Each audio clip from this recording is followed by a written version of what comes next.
Continuing with the RC integration, today we shall discuss the Lorentz sufficient condition for RC integrability.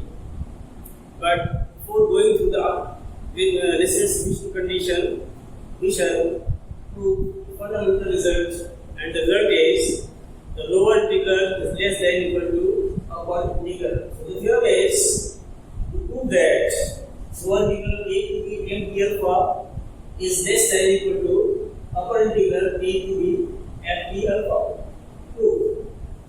Let P star a common refinement of two partitions P1 and P2 of domain number AB. Then we have LP1 f alpha less than equal to LP star f alpha less than equal to UP star f alpha less than equal to UP2 f alpha. This follows from the refinement, theorem on refinement. And the lower sum is less than equal to upper sum is follows from this theory.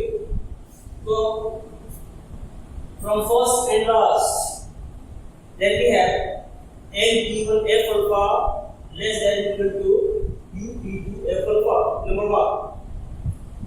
Keeping P2 fixed in 1, we take least upper bound over all partitions P1. And when we take least upper bound over all partitions P1, this will give the lower integral. So we get lower integral a to b f d alpha less than equal to u p2 f alpha. This remains as because we have fixed p2. Taking greatest lower bound over all partitions p2, and the greatest lower bound of upper sum is the upper integral.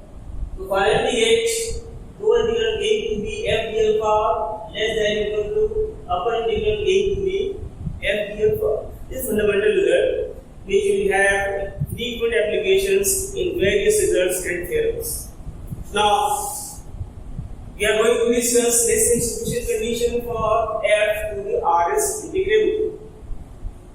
The statement of the theorem is f belongs to R alpha of domain number AB if and only for AB epsilon greater than 0 there exists a partition P such that UP alpha minus LP alpha is less than epsilon. So first we discuss the sufficient condition. And for sufficient condition, we suppose that this inequality holds, and we shall prove that f belongs to R alpha. 2. Sufficient condition. We suppose that UP alpha minus LP alpha is less than epsilon going to 1. We know that lower integral a to b f d alpha equal to least upper bound of the lower sum LP alpha. This is the definition of lower integral. And upper integral a to b f d alpha is the greatest lower bound of the upper sum UP alpha. So we have these two inequalities. LP alpha will be less than equal to lower integral a to b f d alpha, and upper integral a to b f d alpha will be less than equal to UP alpha. This follows from the definition. Also we have lower integral a to b f d alpha less than equal to upper integral a to b f d alpha, as already proved here. Combining these, we have LP alpha less than equal to lower integral a to b f d alpha. From there it follows LP alpha. This is it. LP alpha is less than equal to lower integral a to b f d alpha, and lower integral is less than equal to upper integral a to b f d alpha, and upper integral a to b f d alpha is less than equal to u f alpha. So finally we have LP alpha less than equal to lower integral a to b f d alpha less than equal to upper integral a to b f d alpha less than equal to u p f alpha. So what do you get? inequality number 2.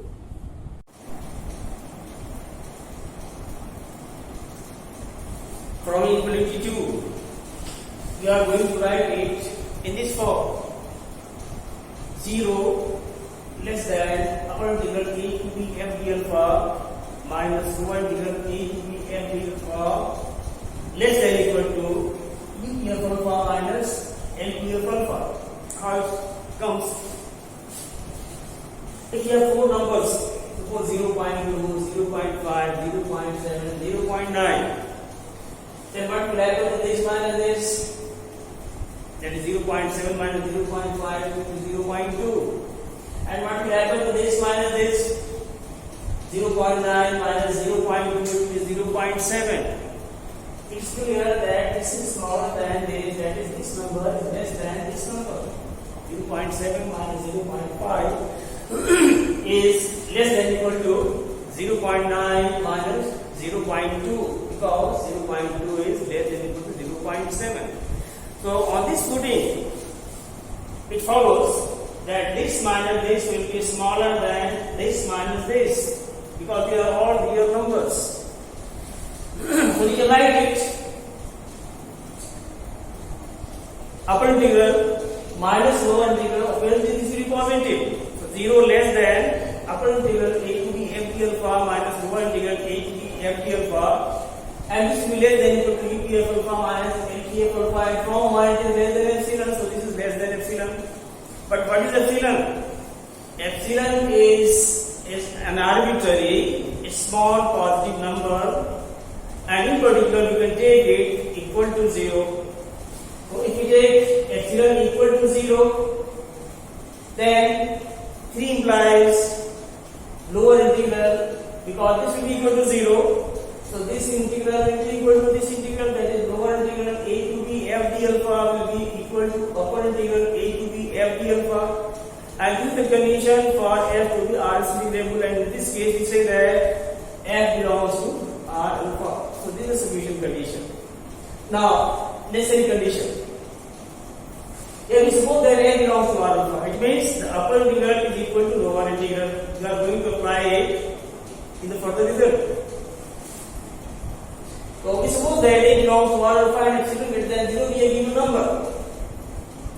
Let there exist partitions P1 and P2 such that by their own refinement or by Delbruck's theorem. This is the Delbruck's theorem. What is Delbruck's theorem? Delbruck's theorem says that UPF alpha, that is upper sum, will be less than upper integral plus epsilon. Upper integral a to b f d alpha plus epsilon. And the lower sum LPF alpha will be greater than lower integral a to b f d alpha minus epsilon. So by this theorem, we are going to apply this here. So we can write for the partition P2, U P2 f alpha will be less than upper integral a to b f d alpha plus epsilon by 2. We have taken epsilon by 2 in place of epsilon. And this will be equal to integral a to b f d alpha plus epsilon by 2, because f belongs to R alpha, so upper integral will be equal to lower integral will be equal to its common value will be integral a to b f d alpha. Number 4. Now, for the partition P1, we are going to write L P1 f alpha, utilizing this result. So L P1 f alpha will be greater than lower integral a to b f d alpha minus epsilon by 2, and this will be replaced by its common value integral a to b f d alpha minus epsilon by 2. That is integral a to b f d alpha, integral a to b f d alpha will be greater, this will be less than this plus this, that is n p1 f alpha plus epsilon by 2. So point number 5. Let P be common refinement of P1 and P2. So here you are going to apply theorem on refinement. Then UPF alpha will be less than equal to P2 f alpha, because this is the refinement, common refinement of both P1 and P2. And UP2 f alpha is epsilon by 2 by 4. U P2 f alpha is less than integral a to b f d alpha plus epsilon by 2. Now we are going to place the x from phi. From phi, integral a to b f d alpha is less than n p1 f alpha plus epsilon by 2. And 1 epsilon by 2 is already here. So this is n less than n p1 f alpha plus epsilon by 2 plus epsilon by 2. This will be equal to L P F alpha plus epsilon. So this minus this, U P F alpha minus L P F alpha, this will be less than epsilon. On the right hand side, it will be left with only epsilon. And this is the necessary condition.